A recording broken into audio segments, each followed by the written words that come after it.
Ho, ho, ho. Is Santa having a fucking cardiac attack? What is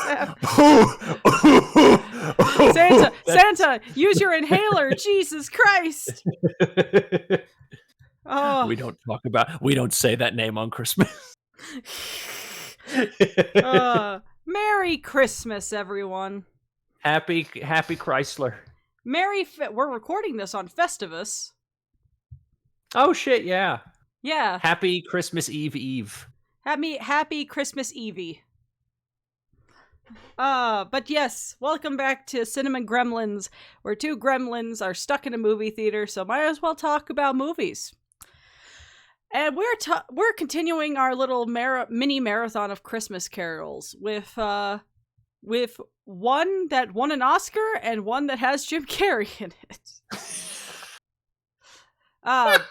Was the Jim Carrey one even nominated for anything? I don't know if the Zemecks movies got like VFX nominations or anything. I wonder. I'm gonna Google that while we start out. I'd be shocked if Polar Express didn't at least get like a VFX nomination let's of see. some kind. What year did Polar Express come out?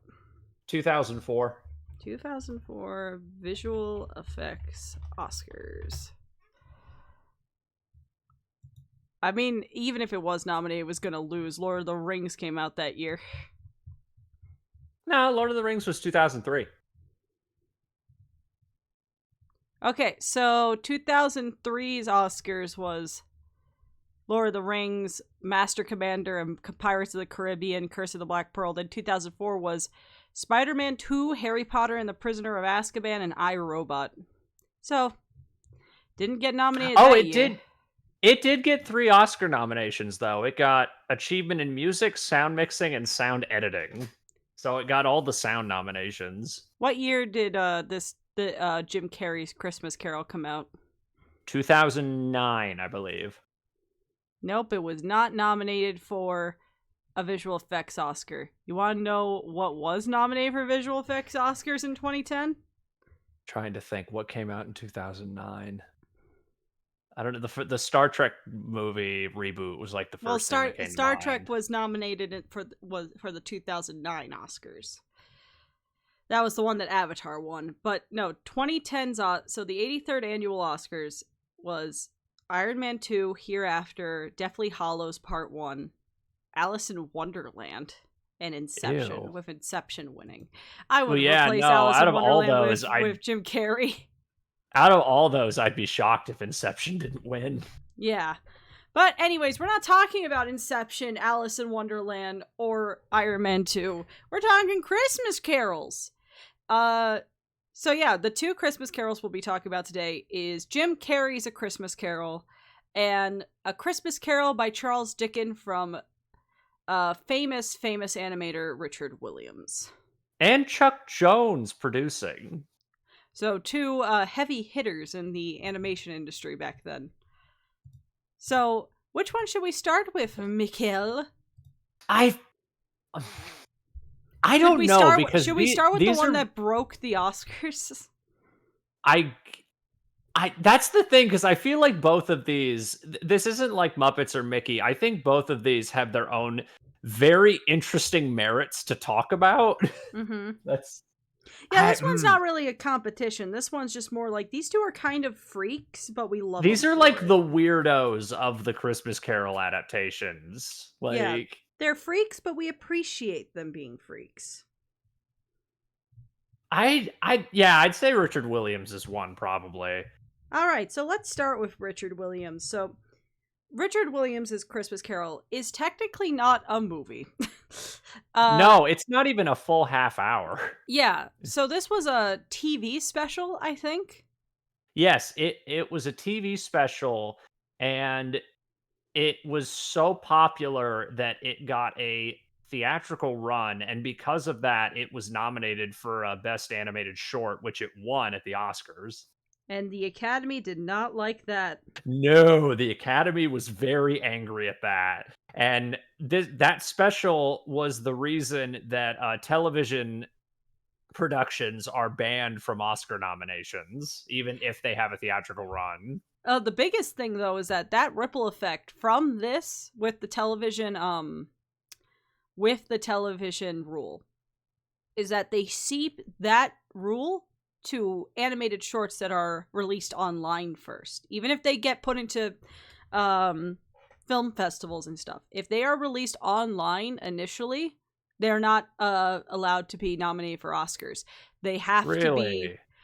Yeah, there's the person who did the visual direction for Zootopia had a short that was released online first, and then it went to a bunch of Academy Award accredited film festivals, because that's how the short film category and all the films, but short films especially, get in. You either have to be in a certain amount of movie theaters, or you have to win an award at an Academy accredited film festival.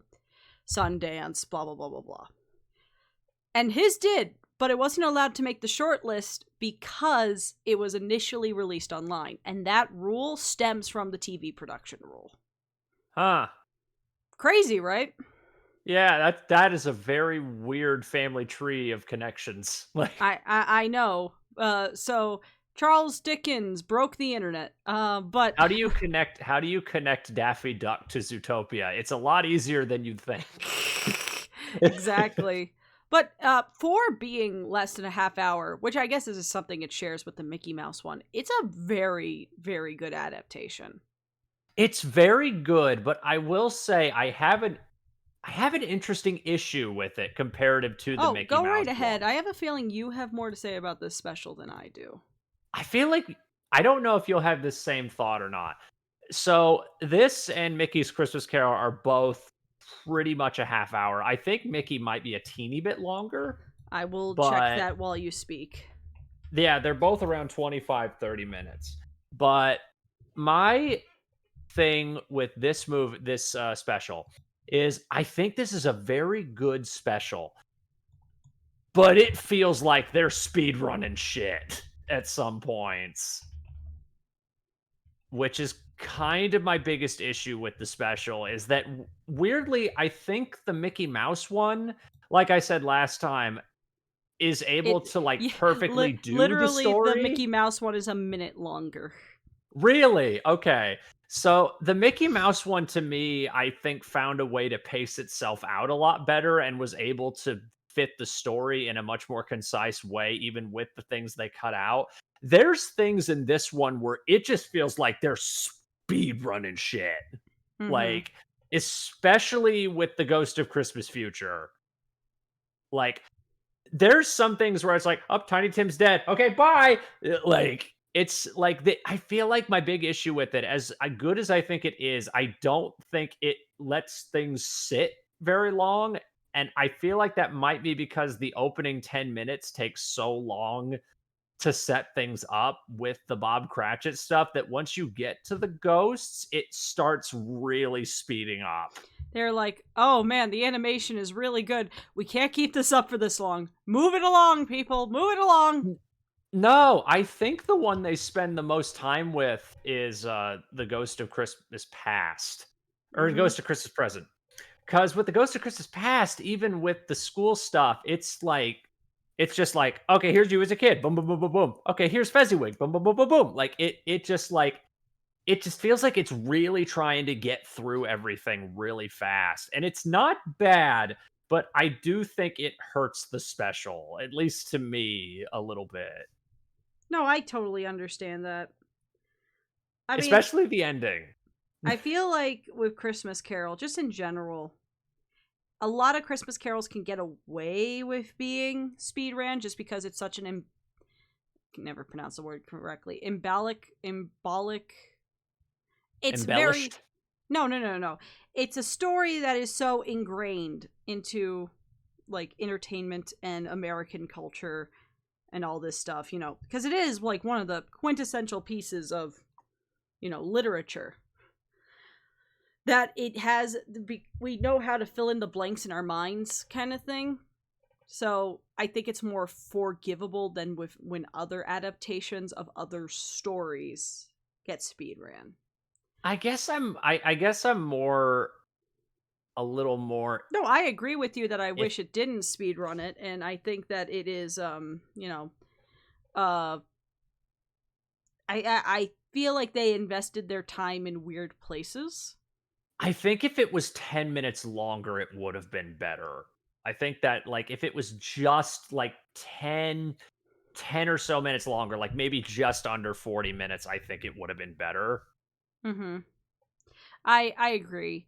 Very interesting to include miners and sailors singing carols and stuff, like stuff that's in the book, but you'll never see it in other adaptations. It's yeah, it's omitted. It's interesting to see that because that's usually a detail that's omitted from almost every adaptation is the Ghost of Christmas Present going, "Here's how everyone else is celebrating Christmas." Like, Like its investment in what it does is interesting. I don't know if I would do it myself if I was given the keys to the castle of a Christmas Carol adaptation, but it's interesting to see it being done this way. that being said, I actually watched this one last of all the Christmas carols we've watched, and I just gotta say, it's like a game now at this point where I have watched so many adaptations of Christmas Carol in a short period that now I'm like, I can like recite everything now. Is it It's like like that the scene in humbug. Family Guy where Brian can fully lip sync one of the behind the musics? Yeah, or the bit in Groundhog Day where he's like watching Jeopardy and he like knows the answer to everything before they even say the question. Like, it's like when Fred comes in, I bet he's gonna go, "Merry Christmas, bah humbug! Christmas a humbug, Uncle. You don't mean that? Oh, but I do." Like, I oh my god, I've seen so many of these. I've seen so many of these in such a short period, and so many of them. This one in particular, I think this one goes the most like word for word from the book of all the Mm-hmm. ones we watched. No, I do think it does. I mean, it really is like this is the Christmas Carol they would show in an English class kind of thing. Yeah, The other I ones, mean, I it's think they would show them to be like, okay, what did they leave out? This one yeah. would just be like, I this would one be is, curious to watch this after reading the book. Same with the Zemeckis one, just to see what they left out. mm-hmm.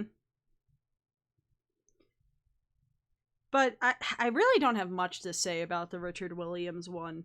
I mean, it's beautiful animation. It's It fucking gorgeous. how Like, it how it literally made the Oscars go nuh-uh. I think it might have my favorite version of Jacob Marley in Mm-hmm. anything is the I just love the jaw is like his jaw is broken, which is a thing from the book. But I like that I think it's the only version where his jaw is constantly hanging down. His mouth doesn't move when he speaks, I which mean, they I do think that in makes Zemeckis, and it's terrifying in the Zemeckis one.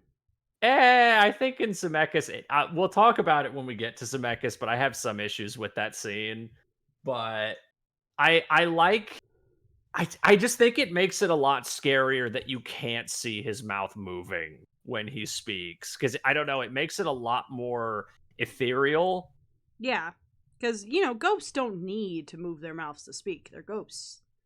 Well, he's also the one ghost where they make him very wavy, like he's very distorted, which I Like really like how they he's did very that. much an embodiment of like a lost spirit kind of thing.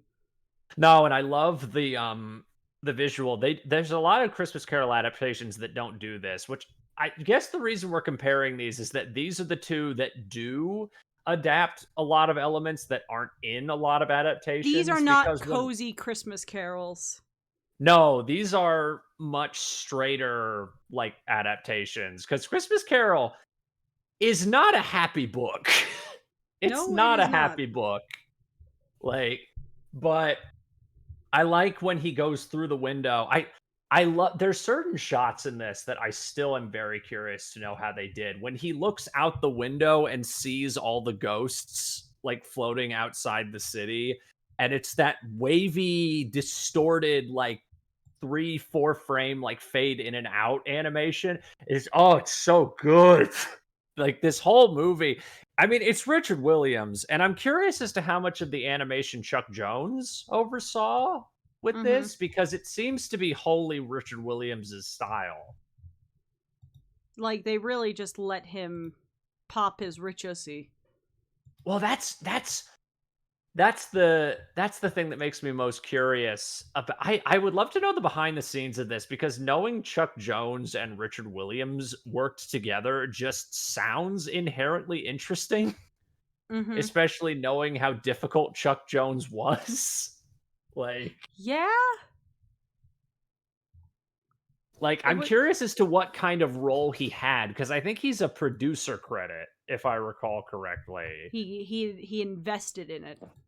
Yeah, so I'm wondering if he had a lot of say in the production, or he did just like pay for it and didn't do much else. Because when you see the name Chuck Jones and Richard Williams, I don't know. I feel like I just kind of expect a teeny bit more. As good as this special is, again, I feel like it would have been better if it was longer. No, I Which agree. is my opinion at the end of the day, is that it's very good. It's just hampered in the fact that it really does rush through It was some hampered things, with the which fact that it is a 20-some minute TV special. yeah, you can find it on YouTube you can find it on YouTube. It's very easy to find. So I would definitely recommend it, because it is I'd say it's a curiosity piece, especially if you're into different adaptations of Christmas Carol. Mm-hmm. I don't know, would you say it's recommended viewing if you're a Christmas Carol I fan? think it is. I think it is, especially since it does things. It includes aspects of the book that you seldom see in other Christmas Carol adaptations. Like this, and the Zemeckis one that we'll be talking about isn't afraid to be darker and point out the more unsavory and not marketable aspects of the Christmas Carol story. Well, yeah, no, because I like that they do go a bit more disturbing with some of the implications, because you almost never see the ghost of Christmas Present with the two children. And you almost never see Jacob Marley adapted in the way where his jaw's broken, which again is from the book, which is why he has the bandage wrapped around his head. Yeah. Which I don't think, which is funny, because you see that in a lot of adaptations of Christmas Carol, but they don't really imply what the bandage means. I had always thought as a kid it was like he maybe like busted his head or something. No, you find out. I don't remember in the book if they explain how he died. I actually have to look that up. How did Jacob Marley die? Okay, no, they don't explicitly say how he died in the book. Mm-hmm. It said it had something to do with a head injury. I mean, I feel like it's implied with how shitty of a person he was, someone killed him. I honestly had always thought it was like a Blind Pew thing from Treasure Island, where he got trampled to death by a horse or something like that. I don't know. I just feel like he had a really fucked up death. Karmatic, kind of death. Yeah.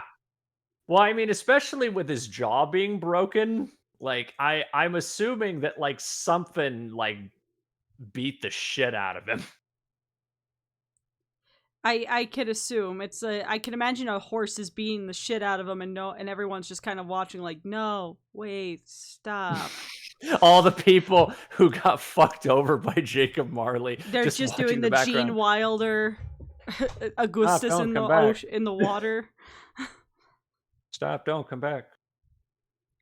But yeah, so Oh, yeah. that was the Richard Williams Christmas Carol.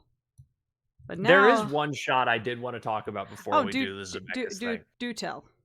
One, I love how the Ghost of Christmas Past looks, which we didn't discuss that. Like the three head, like the I don't know how would you explain what they did with it? Like it's distorted, like it has multiple appendages sometimes, and sometimes it doesn't. It's very weird how they did the Ghost of Christmas I mean, it's Past. very they decided, hey, the Ghost of Christmas Past usually has a very angel-like quality, so let's go biblically angel.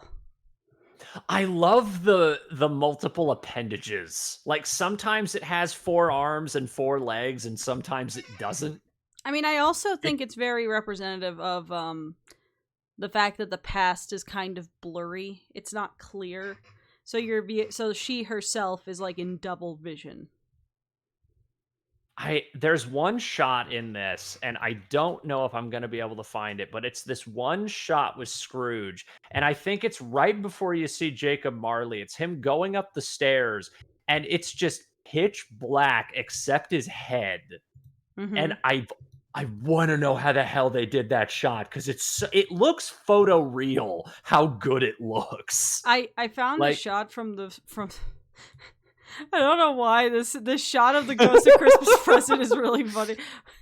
When the Ghost of Christmas Past is giving you 3-headed sloppy toppy. Oh! Oh! come in and know me better, man.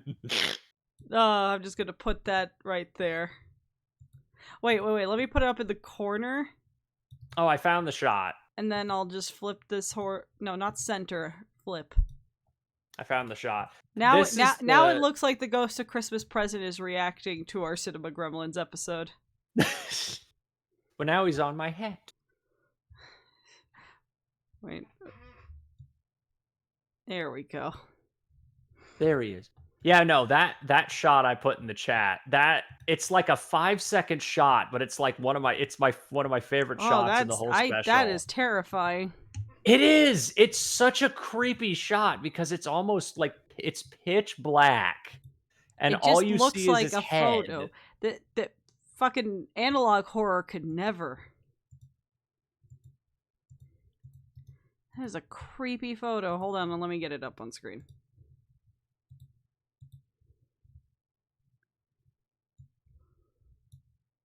Yeah, it's like a little 5-second shot, but it's such a good shot. I feel like I'm very certain they rotoscoped that shot because the head looks straight up photoreal. Return the slab. But yes, everyone, you have the chance to watch this for free. Go watch it. It's not very long. It's flawed, but I think it is, for all of its flaws, it's a very wonderful contribution to Christmas Carol lore. And it's not very long, so you're not wasting your time.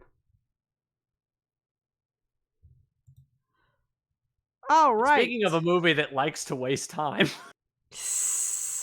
Oh, look, for all of its flaws, I love the Jim Carrey Christmas Carol. I feel like I'm not gonna be as positive with this. Okay, then say your thoughts first, so that way we can have this be a good positive sandwich. Okay, so or the bitter meat. I had not seen it probably since like 2011, and I remember liking it, but rewatching it now, I think my biggest issue with it is it's some of the most tonal remember when we watched Barnyard and we talked about tonal whiplash? Yes. That's this movie to me. This movie has very bad tonal whiplash throughout the whole thing, and it's very off-putting. Because either the movie is shockingly scary for a Christmas Carol adaptation, or it is stupid. Like, that's like it's so weird. There's moments that are scary and then it does something really stupid, or it does something stupid and then it does something really scary. Like, it's really, really weird because there are things about this movie that I do really like. I don't think it's a bad movie. I just think the tonal whiplash is really, really distracting. Yeah. I mean, like, I will say, this movie is flawed. But man, the good parts are really good. That's the thing. I'm getting flashbacks to Barnyard. Like, there's really good things in this movie. and then it does something really stupid. Yeah. But Like, let's talk about some of the good. Like, I will say, I think Jim Carrey did a fantastic job. I'm half and half with him. I It's don't just like, think what, it's half of his characters don't work and half of them do. no, no, I Because he fucking plays like I love it. 7 characters. No, I think him as Scrooge is fine. I think he's fine. I don't love him. I don't hate him. I think he does good with what he has. I honestly like him a lot more as the ghosts. Oh, I think he's great as the ghosts. I think his most standout performances in this movie is the ghosts. And like, sorry, I I love the design of Ghost of Christmas Past in this Oh my movie. god, it's so good. Like, It is the flickering flame head and everything. It is gorgeous. I love it. And Gary well, Oldman, I think, does a great job too as Bob and Jacob. I was actually We'll say fascinating choice to make Gary Oldman the mocap for Tiny Tim. yeah, I saw that, and I forgot that when they credit these, that like they do the mocap credits first, and then they'll do the voiceover.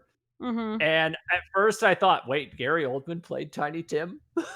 I was No, it's like, a different actor. no, I know, but I was like, did they pitch him? And then I realized, oh yeah, I forgot they credit the mocap like first, and then they Mm-hmm. credit the voice acting. Man, no, I think it's an I wish they did this in more Christmas carols. I think it's a great idea to have the actor that plays Scrooge play the ghosts. Oh, I Like, that's agree. a fucking It's awesome idea. I love it when productions of Peter Pan does that with like Oh, with the with dad and with Captain the Hook. dad and stuff. You know, it's something that's been like around since like Wizard of Oz having the family members be the members of Oz. I think I love this trope, I guess you can call it. Well, it kind of adds like, Or narrative choice because I feel like, you know, it's it is fairly ambiguous if the ghosts actually exist. well, yeah, that's kind of well, and whenever they do that in productions, it adds like it I like it because it always adds like a psychological element to it. Yeah. Like what symbolically does it mean that the main actor plays the other characters, or when you have the characters from another world play the characters in the real world kind of thing. Yeah. I think it's an interesting reflection. And I will give that I think Jim Carrey shows the fact that he is a versatile actor. Because, you know, they are completely different personas. Um, you know, I feel like a bit of his Grinch was slipping into Scrooge at Oh, points. there's one line. It might be my favorite line of the entire movie, and it's when he's arguing with Belle, and it's just the line where he goes, "I was a boy," and it sounds like the Grinch. And it made me laugh the first time I heard it because of that. That's great. But, you know, I think Jim Carrey and Gary Oldman do great jobs in these in this. And you know, I also think another surprising positive for me, especially for a Zemeckis film, I really like how this movie looks. I think Christmas Carol fits this type of style. And it's very sad that this was like the second to last movie before the Zemeckis folded. Because I feel like Eh. this movie actually found a balance in this kind of art style. You know, it took like 10 years for him to try to figure it out. And this one I was like, this works the most. And then you quit. I've always thought like of the ones I think Beowulf is probably my favorite how it looks of Yeah. these.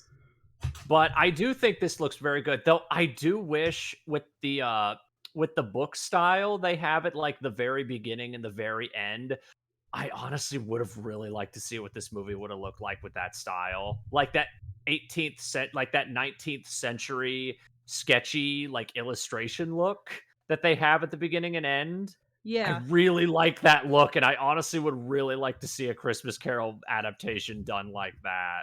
Mm-hmm. And when this movie I feel like this is the reason that my favorite Zemeckis film is Monster House. I feel like he gets a really good grasp of horrific elements. And he lost a chance by just not making horror movies.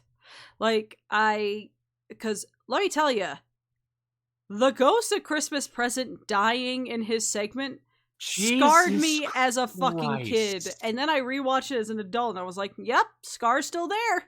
It's that's kind of my thing. I forget who said this, but I remember watching a review ages ago that talked about it that just said like there's points where the movie is so dark that it gets to a point where I'm just like, Jesus, Christmas Story was a little happy sometimes. Like, that's kind of how I feel with this movie is that it gets so dark sometimes that it's just like, can we have a break for like 5 minutes? I mean, you Like, do get a this, break. You get little mini Scrooge flying around. yeah, and I didn't like that. Like, This is what that you was kind of asked my for. I don't like yeah, pistachio. Then why'd you but ask for it? I didn't ask for stupid stuff though. Like, I see, that was kind of another thing where again, it like goes from this horrific thing, and then they go to the Ghost of Christmas Future, which I love the shadow. I love when they make it a shadow, like the Mm-hmm. literal shadow of Scrooge. I think that's a fucking awesome idea. And then they do the mini Scrooge thing for like 10 minutes, and it's dumb, and I hate it. Like, I don't like I it. do think I will say, I think this film has the most heartbreaking reveal of Tiny Tim dying. Oh, yeah, no, it's probably the most real version, like the most like just it just feels like somebody just came back from a funeral, like depressing.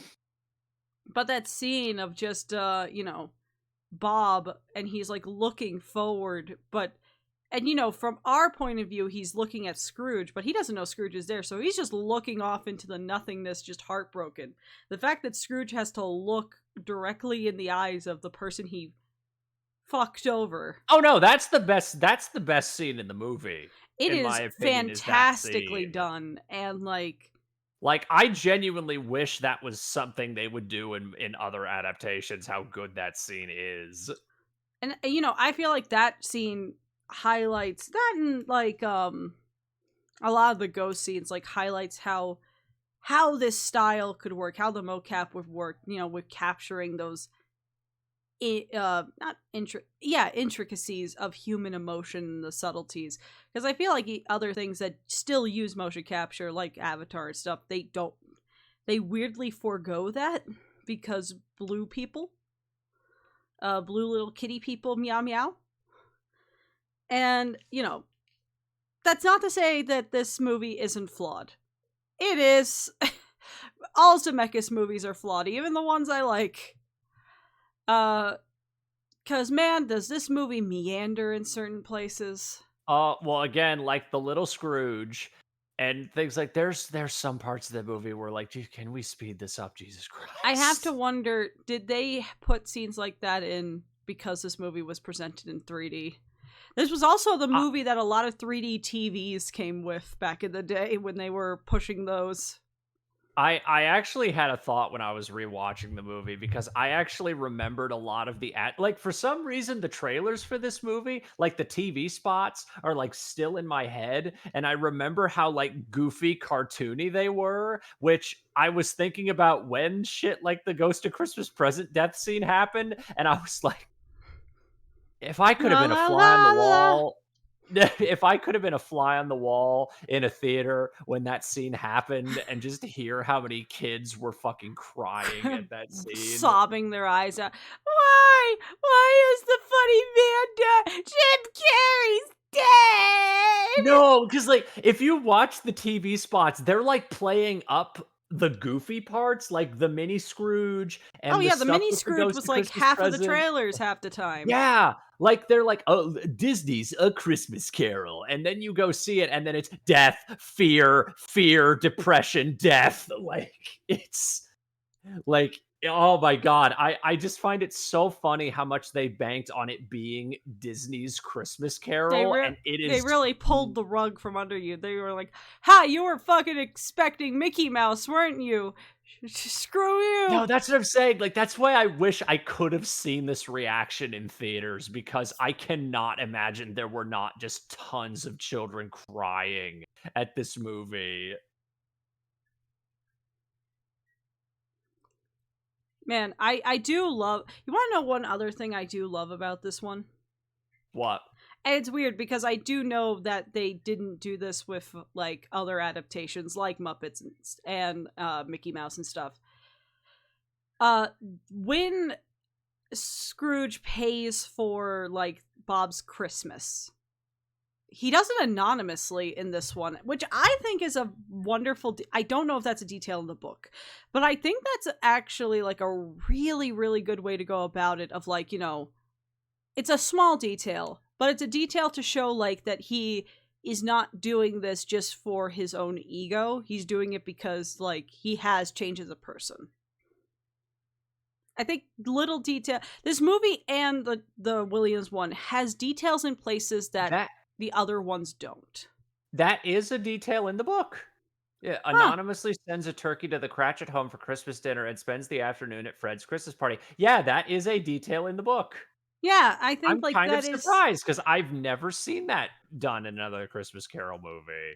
Yeah, and I think that's the thing I like about both of these films, is that they're kind of freaks amongst the Christmas carols because they put attention on things that usually aren't. I mean, these are the only two ones that I think have ignorance and want in the movie. The I think two the kids interesting under the thing, coat.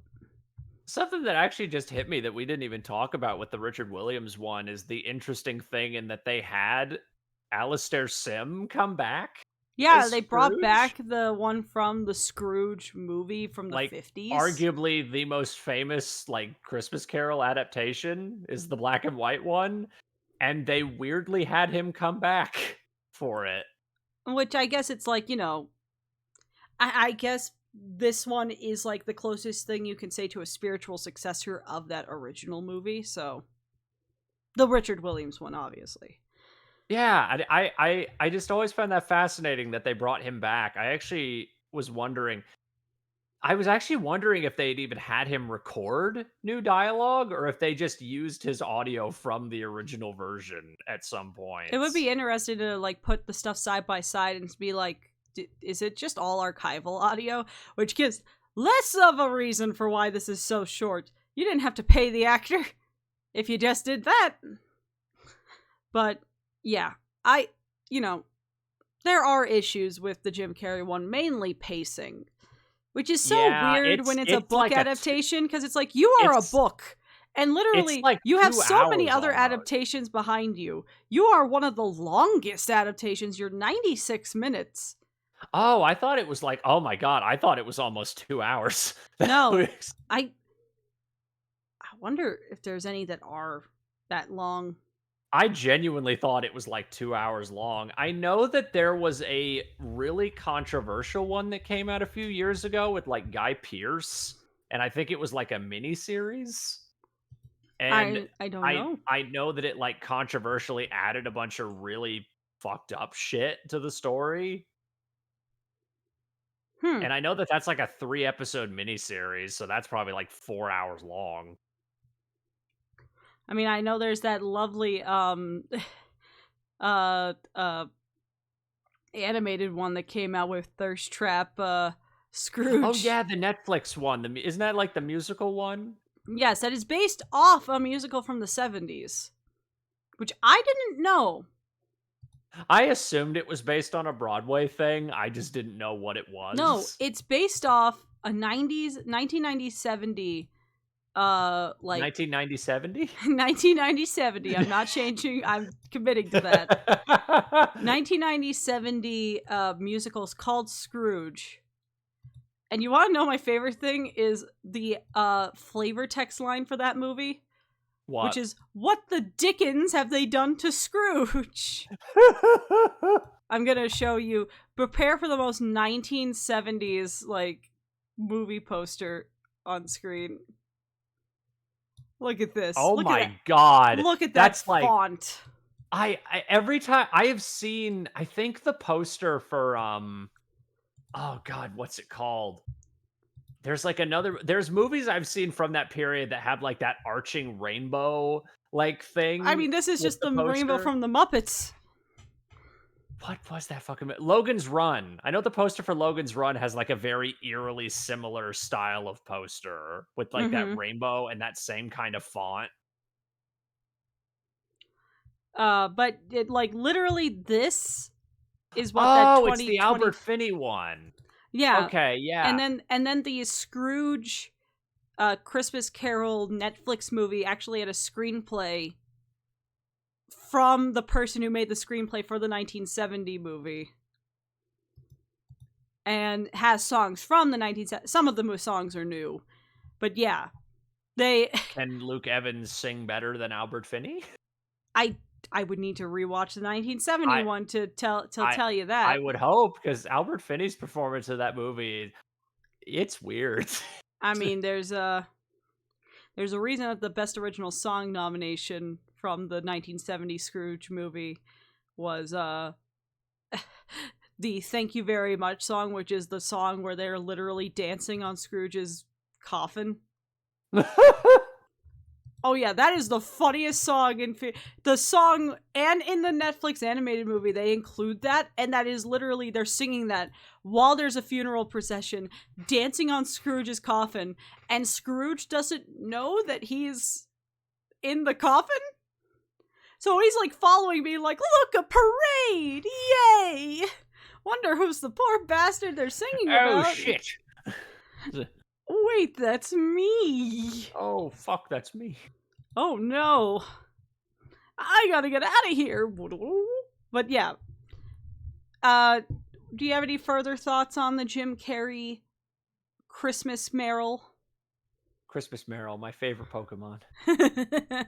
But because my main problem is think... just the pacing, because I feel like the pacing really hampers the moments that it does really well. Well, it's that, and again, also my big issue is the tonal whiplash, because actually with the Jacob Marley thing, because I wanted to bring that up, I think Gary Oldman is a great Jacob Marley, but they ruined that scene with like two really stupid fucking parts. And those parts being... The jaw-breaking would be very creepy if it weren't for the fact they play goofy music and he starts moving his mouth up and down to talk like a puppet. Like, which I'm like, well, that ruins the whole fucking scene. Like, it, and then he like turns around, he fixes himself, and then his mouth is like over his nose, and he's just like, and I'm like, this is supposed to be scary. They're like, don't worry, we'll compensate for that later. Don't you worry about that. Well, that's what I'm saying, is like, again, there's a lot of parts where it almost feels like they like kidify the scene a little bit. I wonder if they originally had them less kiddie, but then test audiences you think were it was like you think they went like the full PG-13 originally? I mean, a lot of Zemeckis things were originally a lot darker than they came out to be in their final product, and it was mostly because, like, hey, we can't market this. We'll let you have one thing. I'm amazed. I'm honestly amazed Disney allowed him to be as dark as he got with this. Especially with how kiddie they marketed it. Which, yeah, no, that's what makes me wonder, what did the original version look like? We need to find it. We need to find the Declaration of Independence, and we need to find the original Jim Carrey Christmas Carol. It's as elusive as the Yellow Submarine movie he was making. Oh god, someone put up like a 15 I know there was like an video. animation reel. Yeah, an animation reel of it. Well, not just that, they had like a whole like storyboard of the Pepperland beginning, and it actually looks really good. And it's like, oh, so this is Yellow Submarine if it had a plot. Like, I don't think it would have been as good as Yellow Submarine, but I would have been very interested to see what it would have looked like, especially with the animation that we've seen from it. Singing. Yeah. Singing. But like I would have been very interested to see, because some of the art direction stuff that they were going to go for was like, I'm kind of down to clown. I like to get weird. Okay, Zemeckis, let's get weird. But it's in the vault. It's in the vault, and we need to find the passcode. But Who yes, was Disney the one that owned the rights to that, or who yes, who was doing? So Disney. Disney was doing the Yellow Submarine movie. Disney actually also helped release the Yellow Submarine like Blu-ray, because John Lasseter had like a foreword in the booklet for it. It's interesting. I'm also 90% sure that if that movie came out, you can't tell me they weren't going to redo the Finding Nemo submarine in Disneyland as a Yellow Submarine ride. Yeah. They would have.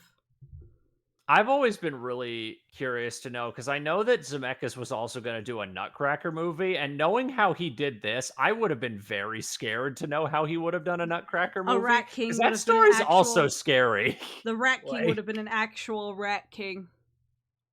You know what those are. We are not putting that on screen. You have to Google that Rat yourself. Kings are terrifying. You have to Google that yourself.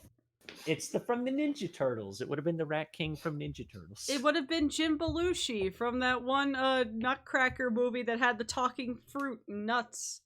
Oh, I was gonna say Tim Curry from the Barbie Nutcracker movie. Wow, so many different Nutcrackers. Maybe that's the next Cinema Gremlins marathon we should do around the next holiday season. I don't want to watch the Nutcracker. You don't want to watch the Nutcracker? What about the Nutcracker? The Nutcracker.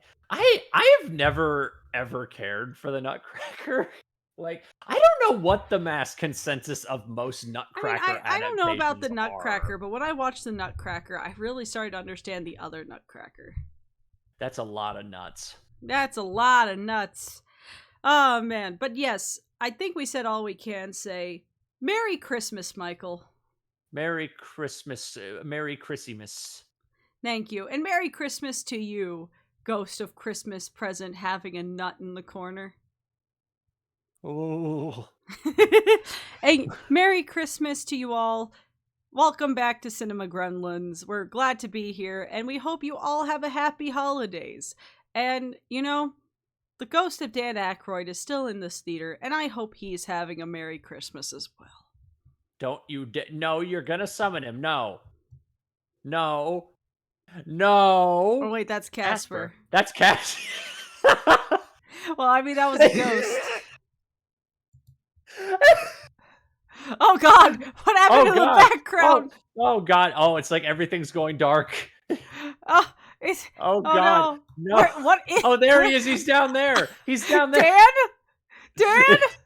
Dan, what have you done? What's happening? I need to find this image. Where is it? I can't. We can't end the video without Dan Aykroyd. We can't end the video without knowing what the hell did I unhide. Why do you have like 30 sources in the images? Because these are all from season 1 still. Why didn't you get rid of them? I don't clean. I should know. I've seen the amount of tabs. I told you he was down there. It's Christmas with the Cranks, Dan Aykroyd. It's fitting. You found Dan Aykroyd, just not the right Dan Aykroyd. I found Dan Aykroyd, but not the stage. Dan Aykroyd took the stage. And his giant forehead bulge. Oh, you know what? I know how to fix it. If we don't have if we don't have the cinema or Cinema Gremlins, then hold on. There we go. Oh, now we're late. We need to do this episode one time. We need to talk about a Dan Aykroyd movie and just have Dan Aykroyd be the We're the Cinema Aykroyds now. Cinemacroyd. We're the Cinemacroyds. Come join us next time where we talk about Dan Aykroyd's cinematic achievement. We've already talked about Nothing But Trouble on this show, haven't we? No, no, we have not actually. Nothing but trouble. Next Cinema Gremlins. Woo! Woo!